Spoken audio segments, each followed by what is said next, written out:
I didn't see Sadier. I didn't see DJ. When I watch a Bergen Catholic game, you can't miss those guys. They didn't have that impact. And the only thing we got to attribute that to is it was good on good. It was good on good that day. And from the looks of Chase Basante's story on his Instagram, he was very disrespectful. Very disrespectful. So he has no respect for you guys. And I think he has no respect for you guys because thus far you haven't gave him anything to respect. We here in the studio. A lot of these offers don't be that real, so it's not committable. That feel like when everybody's getting their turn and it's not yours. What they call you? The Godfather of New Jersey. Powerful man. I ain't gonna brag, but that's what they said. I ain't say that. All right, good evening, my peoples. Welcome to another episode of Keep It a Buck. This is your host, Keep It a Buck Lenny, with my brother, Big Body Nas. Yeah, so this week went down, man, and it went down in great fashion. You know, I had a video made where my voice was used as a voiceover. To show that you know, maybe I should have kept quiet, I guess some people feel or whatever. But we're gonna get into those things, man. You know, but we're gonna kick it off right now. We're gonna talk about some public school football, man. What's happening over there, man? All right, so shout out to Weequahic High School. They defeated Central Blue Devils 52-6 with the big performance by the running back Shady, which is in the class of 2024, and also another 2025 kid, Andrew Jones, defensive back, did his thing. Shabazz wins another one over NCA. What's Shabazz record? They're 2-2, I believe now. 2-2, yep. They're 2-2 now. Elijah Robinson had another breakout performance, leading his team to victory. So shout out to them. The Bulldogs of Malcolm X Shabazz. All right, man. So we're going to wrap it up. And y'all know this is where I like to go, man. Let's get into it. My bad. Before you go, shout out to Westside. They had a huge victory. Quarterback Nazir threw for, I believe, 3 touchdowns. Shout out to Joshua Meadows, Capo. He had a huge day, I believe. 3 rushing touchdowns. So they put up some big numbers. All right, man. So on to this private school thing, man. Yeah. So we're going to kick it off with Seton Hall Prep in Irvington. So I'm going on the record again for 2 weeks in a row. Nas has been batting 1,000 with these predictions. Yes. Not just the prediction of the winner loser, but kind of how the game was going to go. He had those predictions, you know. So you kind of called that. Seton Hall Prep was able to win 28-20. Came down to the wire, started off as a good game, and Seton Hall, you know, they had the will to win. Shout out to Coach Fitzgerald. He, you know, when the game came down to it, he just stuck to his basics and they pulled it out. Irvington came to fight, like I said, smoking the guys. Shout out to Coach Tyson, Darnell Megan, and those guys. They pulled it. You know, they tried, they fought hard, but Seton Hall was a little bit too much for them. And again, something else we touched on that, you know, it was a joy to see. Don Shula left his imprint on this game. He had 2 touchdowns. You know, and again, you know, winning and losing, sometimes it has to do with personnel. A lot of different things come into that, right? But as an All-American, you can always show people you was there. You get what I'm saying? And I like the fact that he came out of that, you know, showing that he was present in that game and you had to account for him. Hey, the quarterback was big this time, man. Liam, quarterback over at Seton Hall Prep, Julius Vicari, and the big-time receiver they have there, Danny Easter, number 15. The kid is a dog. He's been putting on all year long. He's going to be a big recruit soon.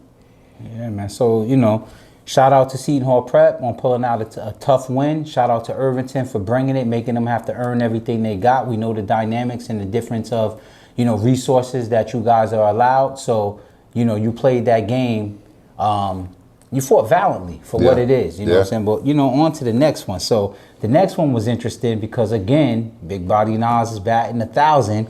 We had This episode is brought to you by Keep It a Buck Clothing. Stay true to yourself and what you wear and keep it a buck. Peace. I ain't. Some people think what I do is easy, but they wrong. I'ma keep it a buck with you. I'm a different breed.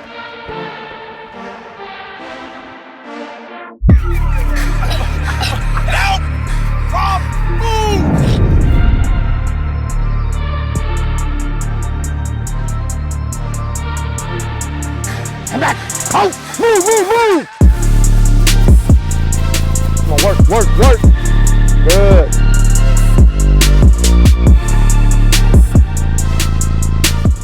true to yourself and what you wear. Keep it a buck.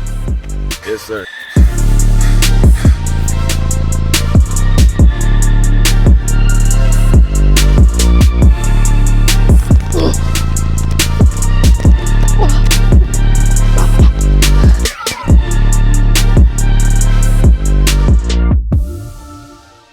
PC versus DePaul. Tell And I him. personally, I'm not as bold as Nas with the predictions many times. I just felt like, damn, Nas, you said that too quick. Like, we know what type of talent PC bring to the table, which gives them a puncher's chance. That game went down 44-22, DePaul Catholic victory. However, it was a close game in the first half. I think DePaul went into the half probably up double figures, but PC had some miscues, and then DePaul peeled off. Now, again, you kind of predicted that it was going to be landslide DePaul. Like, where you getting this from, man? Just watching DePaul play these other high-powered teams, and they starting off, they be banging out. I don't think anyone just choked them out. They had a little struggle. So just watching PC play, and then seeing PC play against a team like DePaul, who's already been battle-tested, it just showed the character that they have. And I knew it was going to be tough.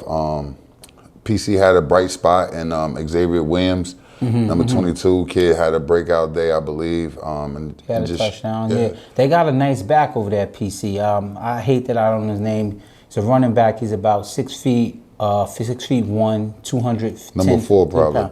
He's a baller, and he was on display as well. But again, and we don't give enough credit to this kid, to these two kids. Patrick Grusser, right? Yeah. That's the quarterback at DePaul Catholic. And although his name has been thrown around since rec league, Des Jones has brought his lunch pail to every game he's been in this year. Yep. He's brought it to every game. And what I mean about that, is he might have had difficulties in some game, but a good receiver or great receiver always finds a way to make an impact on the game. And you can't say that there's been a game that Des didn't let you know he was there. Super soft 2025 class. Going into that game, though, I spoke with one of the coaches at DePaul, and he was pretty optimistic. He said, we need this game. We need this game because our kids need to learn how to finish. You know what I'm saying? How to finish a game, how to win. So they went in to the half. I believe they was up like 12. And I remember thinking, okay, this is where we find out if they know how to finish. And then they come out and they pull off the 44-22 W. So DePaul grew. They grew up that day. Yeah. But you got Bergen Catholic this week coming up. We'll get to that later in the show. Next, we had the granddaddy of them all. Bosco versus Bergen, Bergen versus Bosco, whatever you want to say.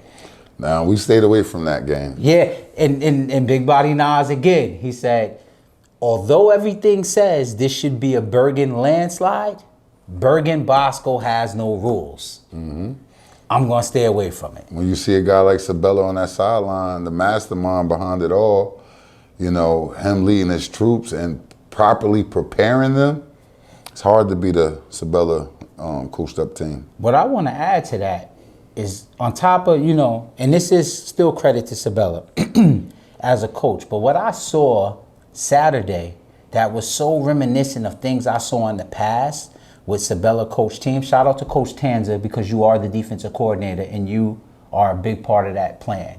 We giving props to the head man because the head man takes the hit when it doesn't go right. So we got to give him the props when it goes right. But Coach Tanza, you did your thing with that defense. Shout out to him. I don't know who's the mastermind when they put in this situation, but Bosco has a consistent record of shutting down a team that doesn't quite believe in their pass game. I didn't think they'd be able to do it to Bergen because I believe the Bergen defense would keep them in bad situations to keep Bergen on a short field that will allow them to capitalize like they've done all year. But as I watched that game, it was reminiscent of what I saw Sabella do every time he has a quarterback that's struggling to throw the ball. He sets a hard edge. Yeah. He blitzes the gaps, and he basically in a cover zero, daring you to throw on him and beat him. And if you can't do that, you're in trouble once he gets you down double figures because now you have to do that. Yeah. You have to throw your way back into the game. Obviously, we all know Bergen got the young quarterback. So the irony in that is Jalen Berger and Kyle Monunga senior year, St. Joe's has 1,500, maybe even 1,700 yard rusher in Ordric estimate that they hold to like 70 yards, 50 yards, something like that. And it came down to, you're going to have to throw the ball in order to beat us. And St. Joe's couldn't convert. They couldn't convert with the pass game. Then I watched it again against St. Joe's last year against Night Train. You know, same formula in a playoff game, and shut it all down because you have to be able to make them respect the pass. Yeah. Going into this year, there was some talk on how Bergen was coaching to what they have. They have some quarterbacks that's developing, so they were going to play a more St. Joe style of football. Field position, rely on the defense, offense can't hurt us. But that style is no problem for Sabella. He figured that style out. Joe's gave him problems this year because Luke Hendrick was on a roll, and then he goes out and Joey comes in, and not only he throw to Rosignol for a 50-yard pass right off the rip, he's hurting you with his legs. Yeah. So that's what makes that a game. That's why Bosco has struggled with St. Peter's, because St. Peter's can throw the ball as well. Yeah. But you give him a one-dimensional offense, good luck to you. Shout out to Bosco in that staff. Shout out to Bosco. But also what I want to talk about, man, and I don't think this gets enough credit. I watched that game, and the whole time I'm watching that game, I forgot about DJ and Sadir. Oh, okay. Now, can we talk about the matchups up front? Again, I don't watch the trenches. You know, I watch the game. I'm watching Kai Sanders. Shout out to Kai Sanders. Check the jet sweep and go. I watch the fancy stuff. But what Bergen has won games, which was brought to my attention, is in the trenches. Okay. They give teams nightmares. Okay. Nolan had a breakout day that day. Bergen doesn't give you a lot of rushing yards. As our buddy Quan Sanders likes to say, they've held all of these teams under 100 yards rushing. That's the recipe. Well, Bosco had the Bush kid show up with a decent day, and Nolan James had the best game of his season thus far. Wow. What it look like up front with Chris Moreno? Because I've been hearing, and mind you, I didn't see the game. I'm just hearing up front, Bosco was a little bit too much for those guys that Bergen had up front. Okay. With the Chris Moreno, Chase Pasantis versus the Sadir Mitchells and the DJ Samuel. The DJ Samuel. So those guys you saying those guys was quiet? Well, what I want to say to you is this. Keep it a buck. It's totally opinion-based.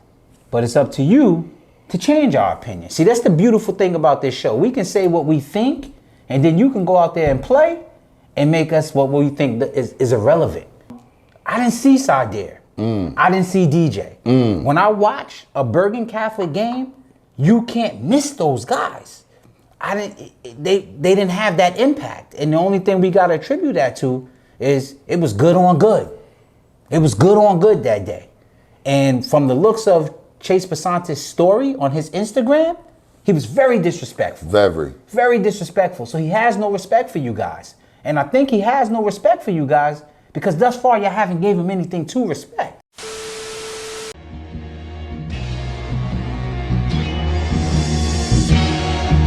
Michael Ransom.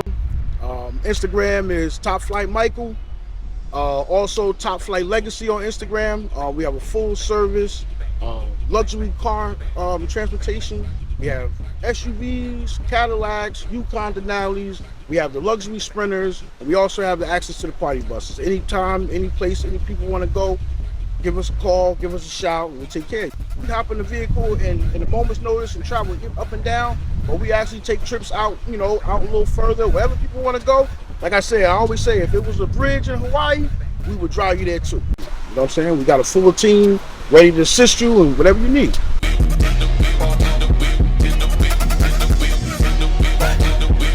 So coming to playoff time, keep it a buck. I'm gonna put the center of attention on y'all, DJ and Sadir. Because your team is dependent on you.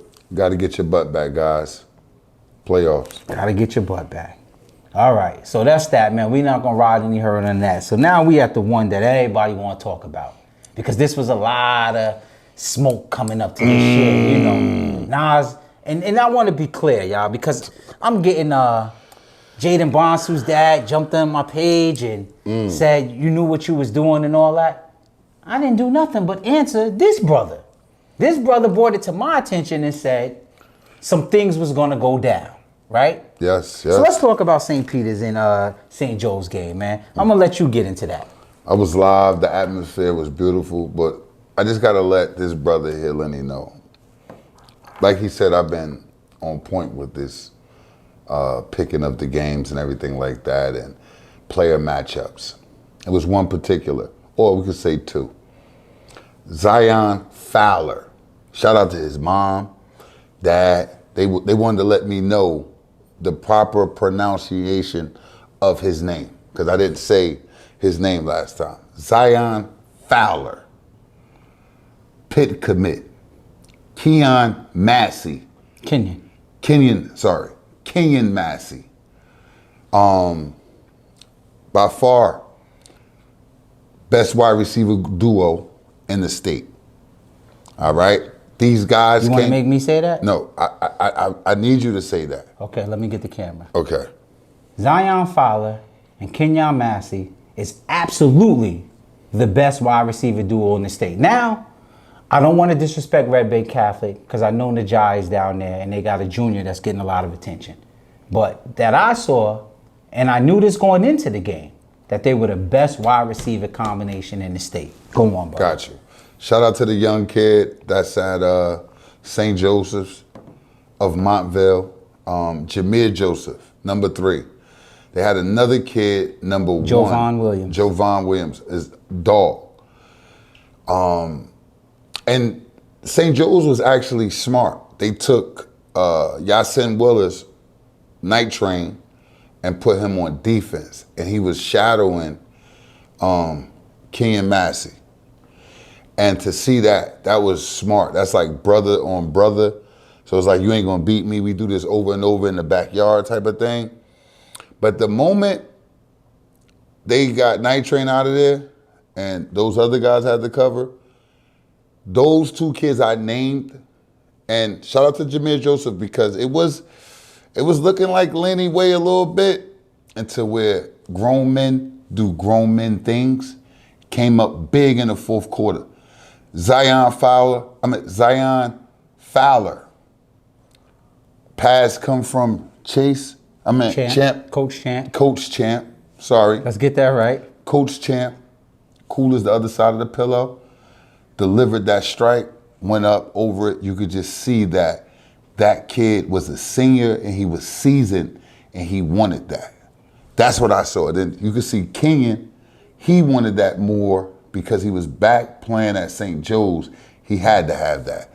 And shout out to all the parents. They were looking for you, Lenny. They wanted to talk to you about this, keep it a buck. You know, they feel like you're a little bit of Joe's, like you got more with the Joe's kind of thing.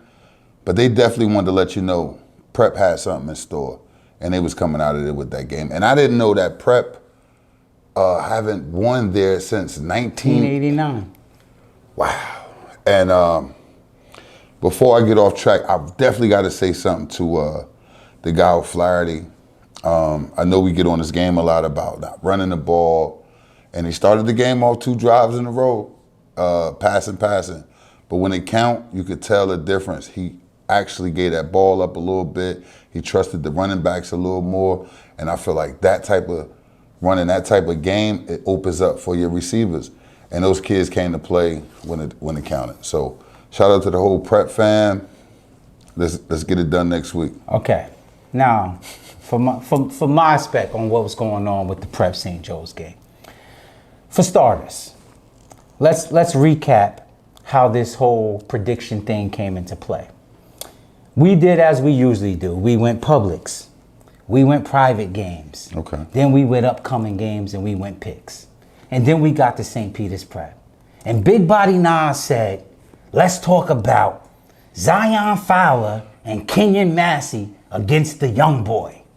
And I said, the young boy is a young boy, but he don't know that he's a young boy. He gonna bring it. Nas said, these are fathers and he's a baby. I said, totally mistaken. Now, me saying that is not a knock on Kenyon and Zion because I know who they are.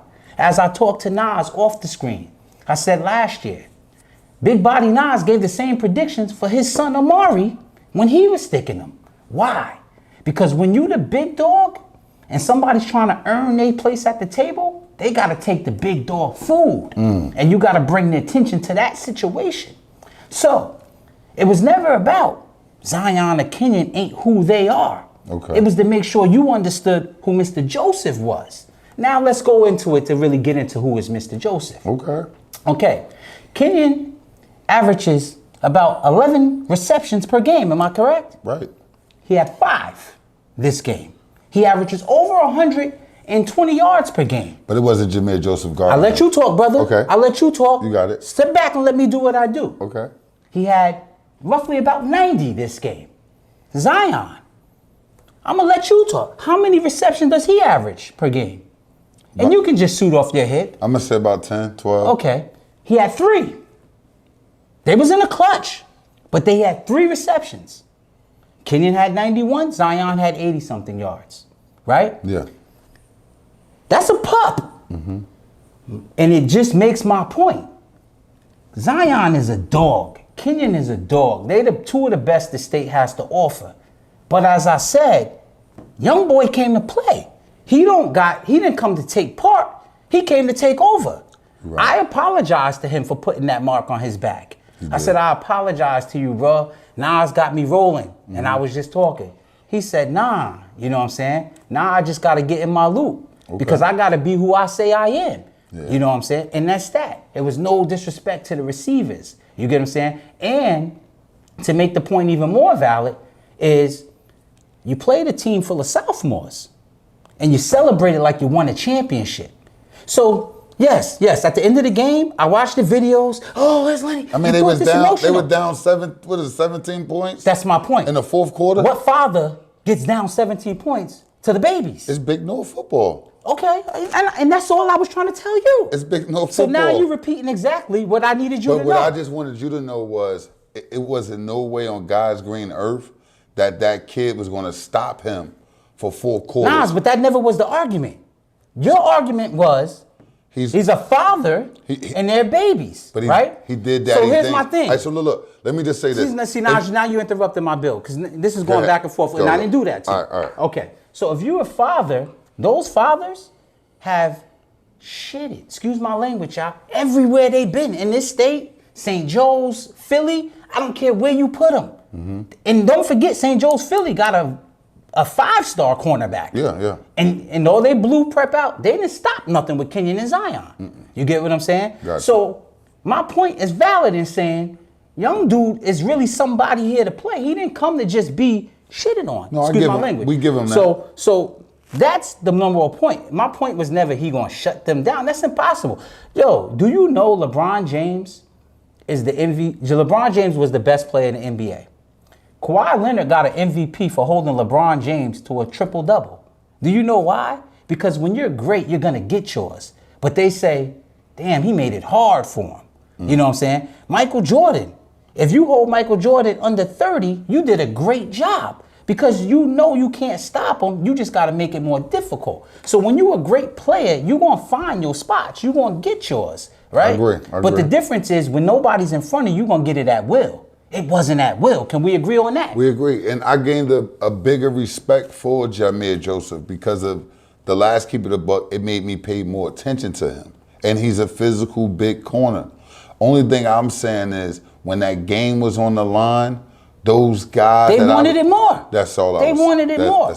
And they did, honestly, what I expected them to do. But Jameer and JoJo, and you didn't know about JoJo. So when you made the prediction, I know because I spoke to Nas Oliver after one game and we talked about particular kids in certain positions. I know they expected something else to be there. Yeah. And I knew that Train was going to be where he was at. I knew that JoJo was where he was at. But that's not my job like when she gives me inside tips to, leak those things. I'm thanking y'all for a hell of an experience, right? Because everybody was locked in. You boys did what y'all had to do. Not just y'all, man. Coach Champ, you showed out. But Speedy was really who won that game for prep. Speedy was who won that game. So let's talk about why they call him Coach Champ. They call him Coach Champ because Coach Champ has the freedom to figure out when he's going to pass and when he's going to hand it off. We kick off that game. He made it no secret to nobody where he was going. First 3 plays, he went right at Jameer. Then he went right to Kenyon. Then he said, hold on, this, JoJo took one. Okay, maybe that was luck. We come back, JoJo take another one. Yeah. Then we start getting Speedy active. Okay. And Speedy went berserk.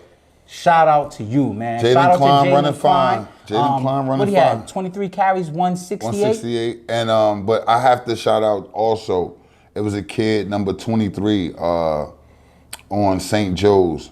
My son told me, Lil Nas was telling me he a wrestler. Oh, Jimmy Mullen. Jimmy Mullen, number 20. He's a dog. You earned my respect as a football player when I watched you Saturday. Also, I got to give a big shout out to the offensive coordinator. I got to see it up close and Brian personal. Gibbs. Brian Gibbs, you are a genius. He's going to be a head coach in this league one day, soon as possible. I can see it now. I didn't understand how can he play all these backs. And watching that game, I was in the stands on the other on the side of Joe's, and to be able to watch I call him the cousin, which is Tucci. Luke Tucci. Shout out to Luke Tucci, his family, good people with me. The cousin Luke Tucci come over for the summer. They run him, he get his little thing. If he can't get off, he couldn't really get his wiggle off on prep. They had his number a little bit. But then he said, you know what? Let me call my uncle. And then the uncle came down, which is number 4. Foster. John Foster. John Foster. Oh my God, this kid is like 9 carries, 155 yards, 2 TDs. Wow, you got something special, sir. I'm telling you, you're special. And then when I felt like Foster couldn't get off a little bit, they was tightening up on him. Said, all right, come on, Dad. 4th and 1, 3rd and 7. Here come Yasin Willis downhill. 156 yards. It was like he was playing a man amongst boys, and that's a fact. Shout out to those guys and able to implement those different people. But I felt like Gibbs, you missed the ball with Makai Razenal. He was eating off of that. Yes, he sir. was eating. And Gibbs, I believe Gibbs owned that because he took the ball out of Joey Gaston's hands. Oh, I owe you an apology, sir. Joey Gaston. I didn't know how you was going to do. You came out, you made us all the believers. You are a little powerful little guy with a big heart that played the game at a high level. Watching you make the throws, it was safe. You running the ball was dangerous. The moment never seemed too big for him. The way he led the troops at being that young, off of playing freshman football to the big stage, you handled that well. Salute to you, young man. You got a bright future. Let me get into that too on the other side. So there's a few reasons why, going into a Joe St. Peter's game, history says that Joe should win that, right? Because we just broke down the years and what the stats is and different things like that. But there's a disrespect for St. Peter's coaching staff that I want to address right now. We talk over and over about, the tradition. We talk about prediction and what goes into predictions. As Nas broke down the stat with St. Joe's pretty much owning a competition at the home field since 1989. One of the things we don't talk about, on the camera a lot is, guys in Bergen County feel like they outcoach, those St. Peter's guys. They feel like they always got all the talent. They outcoach them. And there's a lot of things that go into coaching, right? Preparation, time management, scheme, fundamentals, all of the little things, right? St. Peter's coaching staff dialed it up and prepared their kids better than St. Joe's coaching staff. What do I mean by that? The 2 onside kicks. Timely, perfectly executed. Joe's not ready, not prepared to receive those kicks. The first one might have caught you off guard. The second one should have never caught you off guard, but that just means your kids aren't taught how to do it. See, there's a way to teach and then there's telling. You can tell somebody do something. I can tell a right-handed person, swing your left. But in the heat of battle, they're gonna always swing their right. How I get them to swing their left is through repetition, drill and kill. as Toll and Lopez and those guys used to do, to where you do something over and over and over and over and over again to where it's no longer a thought anymore. It's just what you do. That's coaching, all right? Then St. Peter's Prep ain't kicked a field goal since I've been watching football, going back to 2005. They don't kick 40-yard field goals, bro. They beat Seton Hall Prep, I believe, a few years ago on the same type of play. So I don't know. That was a freshman, too. A freshman. Okay, well, whoever it was. I don't know what coaching staff is going to see St. Peter's Prep line up from the 40 and think they're going to kick a field goal. Have you ever seen that, sir? Have any of you ever seen St. Peter's do that? I mean, they barely do that when they score a touchdown.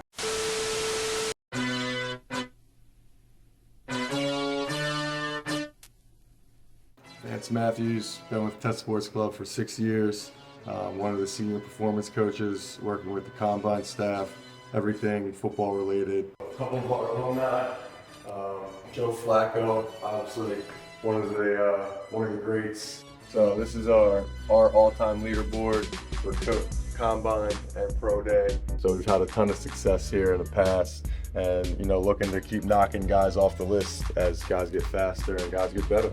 So this is our field house. This is where all the training goes down for the most part. This turf in particular, we've had 200 plus guys sign NFL pro contracts in the game of football. A lot of facilities that just have turf strips. We have 60 yards by 25 yards of field space to be able to run more than just 40s, more than just 5-10 5s. We've held full positional sessions in here with throwing, catching, the ability to run full routes. DBs can get work in here. So we don't need a field particularly. We just make sure this field's open and we can get to work.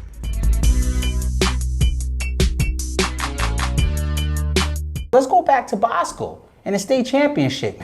When they win the game. To win the game. Like, St. Peter's is high risk, high reward.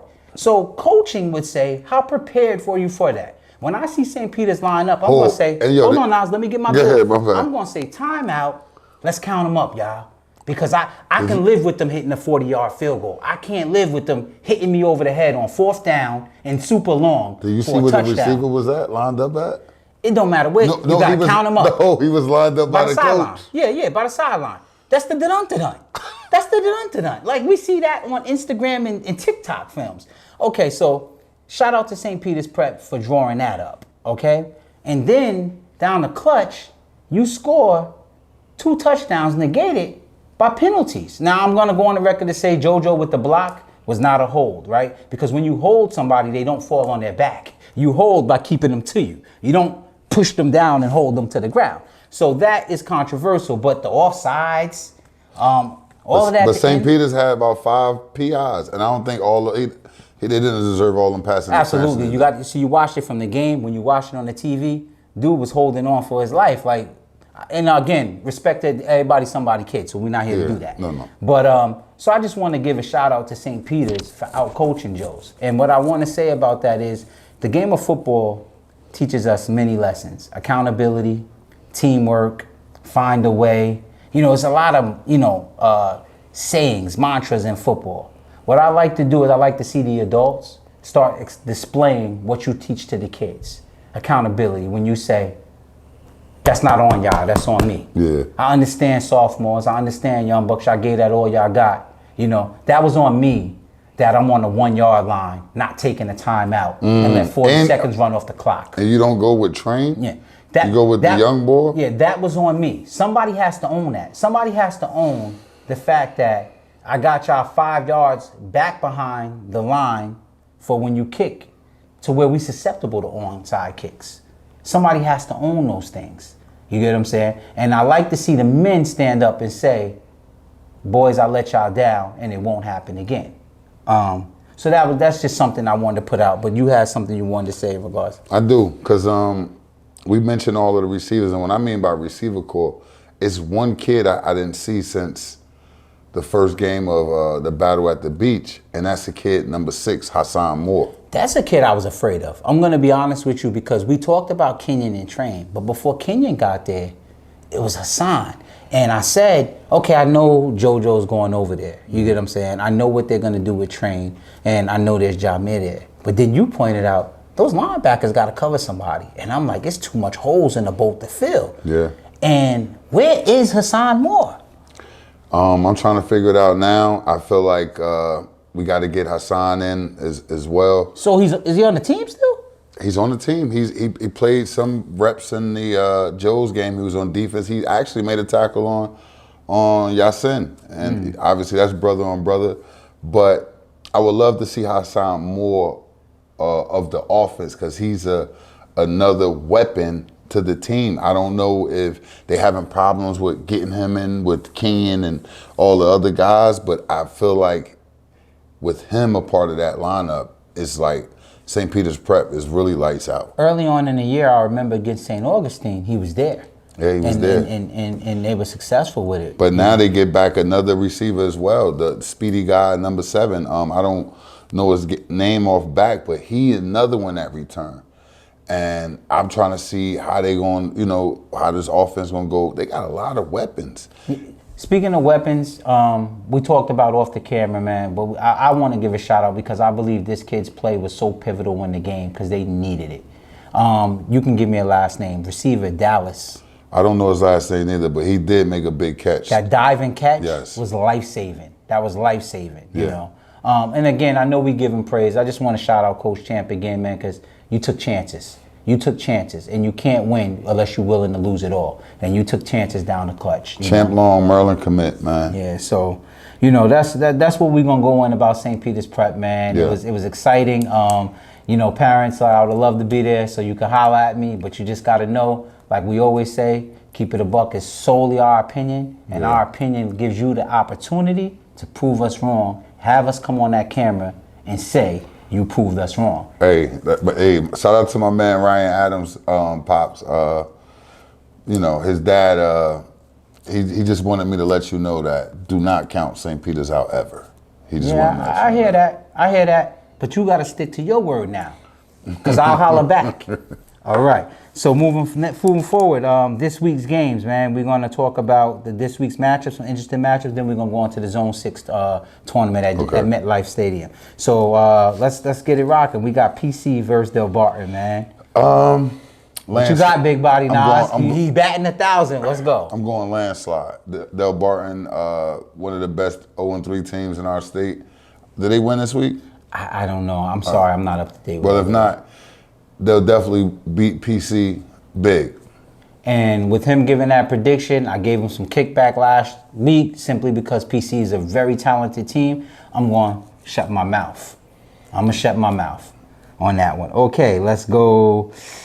Bergen Catholic versus DePaul, which is the Campanelli Bowl. You got Nicky Campanelli versus Vito Campanelli. What you see, Nas?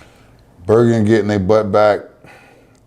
Smoke Boots tour start over at Bergen Catholic. Beat DePaul.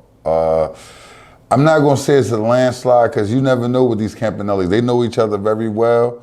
So I'm going to think. You remember they shocked Bergen They a did. few years they ago. did, but I don't think it's a shocking now. I think Bergen, maybe had Bergen knocked off Bosco, they could have caught him sleeping. But I think Bergen is angry. And I think we pissed off Sadir and DJ. Yeah. So they probably gonna go for record sacks. But I'm still not, I'm not contributing to that game because I do know Coach Sheed is on the other side. He could draw it up to make it difficult for an offense that hasn't showed the ineptitude to really throw down the field. Gotcha. So I don't know, again, but Big Body Nas is about in 1,000, so we're gonna let that be. Now we in the Zone 6. We in the Zone 6 tournament, Yes. at MetLife Stadium. We got St. Joe's Regional, a.k.a. the Young Guns, versus Donovan Catholic. Man, what you got? Speedy guy up there. Like I said, Michael Thomas III. Kid is a phenom up there, Donovan Catholic. I think Joe's going to be a little bit too much for Donovan Catholic. They're going to be angry. Can Joe stop Donovan Catholic? I don't know if Donovan Catholic will be able to stop that three-headed monster of a backfield that they have up there at Joe's. And then with that kid 23 coming off that edge like that, and like I said, Makai Rosenau playing dangerous with Joey Gaston, the sleeper quarterback in the state right now, it's going to be tough to beat them. Okay. Next we going at it again. We got Don Bosco Prep versus St. Peter's Prep. All right. Well, my man Ryan Adams is back this week, I believe. So Ryan was out? Ryan been out 2 games now.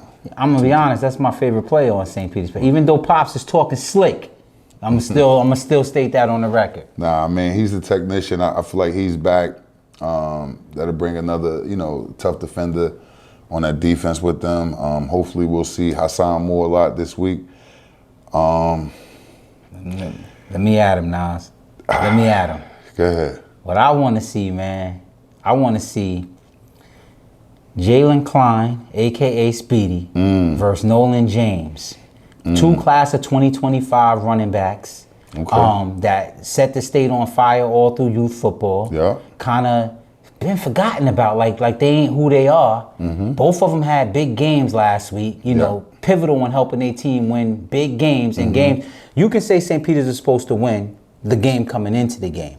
But I'm saying in the game, St. Peter's wasn't supposed to win that game. Gotcha. And Speedy, Jalen Klein, put his whole thumbprint on that game. Yes, he did. So that's the focus that I'm looking at this week, and I want to know now what you think about that, Big Body Nas. Now, that matchup. I'm gonna keep it 1,000 with you. Love Nolan, love the family, love Dad. Jalen, Speedy, Klein running fine. Too much for that guy right there. Just for this week coming up, I'm going with Speedy all day, over 100 and some yards rushing, and he's going to stop the comparison between any running back that's in his class with him. He's going to take it. He's going to take the state by storm. And if you need verification against like a Don Bosco, you'll see it. That's a strong prediction. Being honest with you, That's a strong prediction. You might say I'm biased. I'm gonna tell you I'm real with it. And like Lenny always say, these are our opinions. You have to prove us wrong. Now we'll come back. Like last week, I didn't have any faith in Joey Gaston. Now I'm the biggest Joey Gaston fan. Actually, I want his jersey. So if Nolan, you prove us wrong with this, I'll come back next show and shout you out. And that's the episode of Keep It a Buck. Peace. Peace. St. Peter's Prep ain't kicked a field goal since I've been watching football, going back to 2005. They don't kick 40-yard field goals, bro. They beat Seton Hall Prep, I believe, a few years ago on the same type of play. So I don't know. That was a freshman, too. A freshman. Okay, well, whoever it was. I don't know what coaching staff is going to see St. Peter's Prep line up from the 40 and think they're going to kick a field goal.